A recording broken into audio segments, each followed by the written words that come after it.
one of the worst things that you can say to yourself is to go back and be like, oh, if only I'd done this, or if only things had worked out differently. I think that is one of the worst forms of self-sabotage, because you can't change the past, you can't change things that have happened to you. You can only look forward, you can plan fun things for the future and try to think about how am I gonna make next year better, how am I gonna make like next week better. But yeah, I mean, I don't wanna have those if-onlys.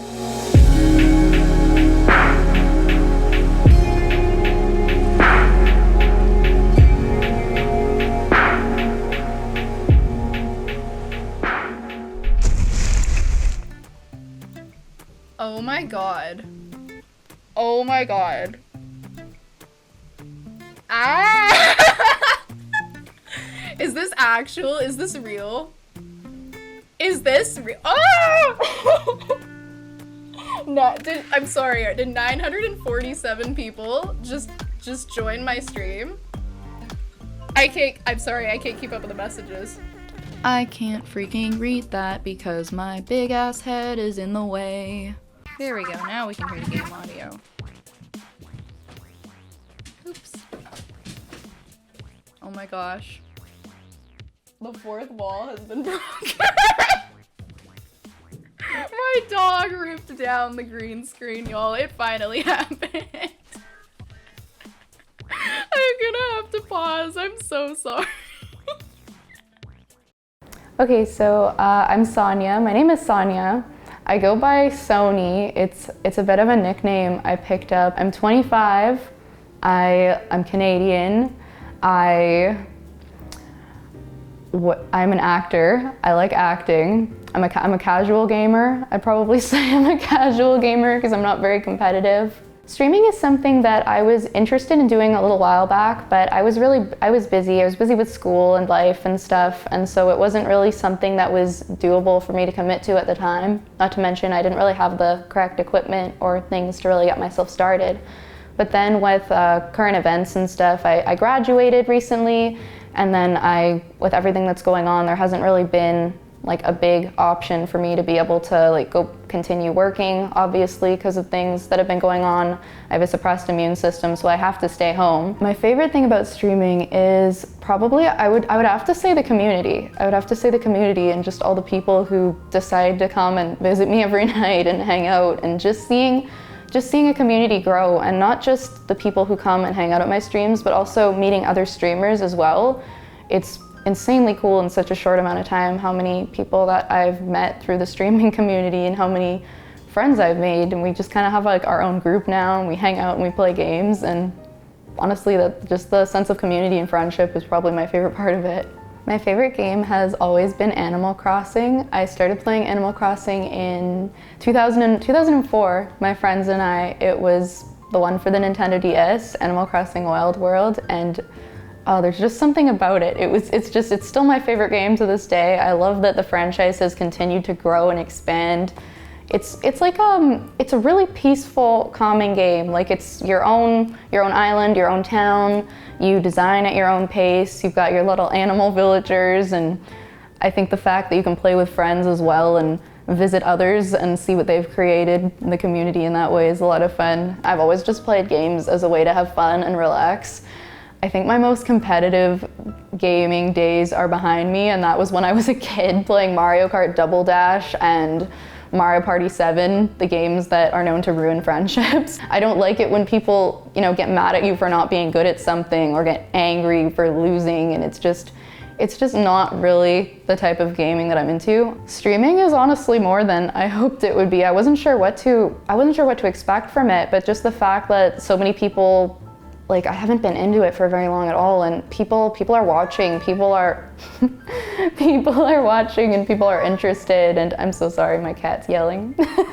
So I have 3 pets. I have a dog, and I have 2 cats. My dog is Hildy. Today's actually her birthday. She turns 3. I got her a few years ago. I adopted her from from this rescue, and I was just so psyched when I found out that they had these dogs. I put my name in and I wrote like this whole essay on why they should pick me to adopt one of these puppies, and then they called me back and they were like, oh, we really liked everything you wrote and we really want to pick you to like adopt. And I was so excited because I've never had a dog before in my life, and she's just so sweet. She's so loyal, she's so cuddly, and she just loves to spend time with me, and I love walking her, and she's a lot of fun. She's probably the one who's the most involved in my streams. I have like a little channel points redemption thing where people can feed snacks to my pets, and so I'll have her just kind of come up beside me and I'll feed her snacks, and people love her. I'm hoping once I get another webcam, I want to set up like something called the Hildy cam so that people can see her like sleeping and stuff and hanging out. But she's become quite popular. Reginald is my first of my 3 pets. I got him, he's 8 this year. I got him like literally a week after I got hit with a difficult diagnosis in my life. So he's just kind of been there with me through like a bunch of tough times. He's my big cuddly boy. He's very comforting, very loving, and he's very big, and so there's a lot of him to love. And I got Eloise a year later, and she's like a total opposite of him. She's like half his size. She's really skittish and she runs away a lot, but as soon as you're not paying attention to her, she like creeps up very slowly and then jumps in your lap and starts screaming and eventually makes herself comfy. And she's the one who wakes us up in the morning. Every single morning at the same time, you just hear that little meow, and then she just jumps up and starts purring and just comes right up to your face. Yeah. When I was 19 years old, I received a cancer diagnosis. Like a really rare, weird cancer diagnosis, like that I was told like nobody gets, like why the heck do you have this kind of thing? Apparently I'd had this since I was a kid, and at the point now that we were discovering it, it was too late to ever get rid of it. It was too late to ever actually like be cured of it, and it had gone to the point where it had spread from like one tiny tumor to like my entire liver. So the disease is called neuroendocrine cancer, and what neuroendocrine tumors do is they release hormones depending on what kind of neuroendocrine tumors they are. They release various hormones into your bloodstream so that you have them in your body at excess amounts, like serotonin and histamine and stuff. So my body was like I was having a giant allergic reaction all the time, and none of the medications were working, and I ended up stuck in the house for a couple of years. I couldn't leave my house. I couldn't really get out of bed. I was really sick, and we tried pretty much everything, but we kind of ran out of things to try. Like nothing was getting rid of it, nothing was making it any better. And so at that point I was like, I wonder if I'm even gonna get better, and I kind of had to get used to the fact that things weren't gonna get better. But then I found out in 2016 that I was potentially eligible to go on a liver transplant list, which isn't very heard of for most cancers. But because the kind that I have grows really slowly, that was something that that was thankfully something they could consider. Granted, it wasn't like growing in other places at the time. And like through some miracle, I ended up meeting all the criteria. So they put me on the list. I was really sick and I wasn't very high on the list, and you have to have a really high score. And based on, I had like good liver functions, but I was sick and I couldn't eat, and so they had to like apply for me to have exception points and stuff like that. I actually ended up receiving a living donor transplant from a man who I had never met before in my life that found out that I had needed this transplant through my mom's church. And so I didn't know about this until like the day before, and they're like, oh, somebody's donating to you. And I was like, what? It was like a movie kind of thing. Like this kind of thing, you don't think it's gonna happen to you. You don't think that something this positive is gonna happen to you like when you're sick, but through some miracle, and like it really did happen for me. And I woke up and I met this man, his name's Pete, and we became really good friends. We met in the hospital the day after, and he's like another dad to me. Basically, due to Pete's selfless gift to me, I was able to go back to living a pretty normal life in 2017. So after a couple of years, I was able to like recover. I weighed like Before I had my transplant, I weighed like 70 pounds. I was really sick. I think they'd said like if I didn't get one, I was probably only had like a few more months, but I was able to get this. I was able to recover. I was able to start feeling better. Eventually I went back to school and things started to like look up for me. Unfortunately, we found out a little bit later on that we already knew this, that it wasn't like a cure to have the transplant. It will continue to like slowly grow throughout my body for the rest of my life. So we have to do we have to explore different treatment options. Like last year I had a radiation treatment.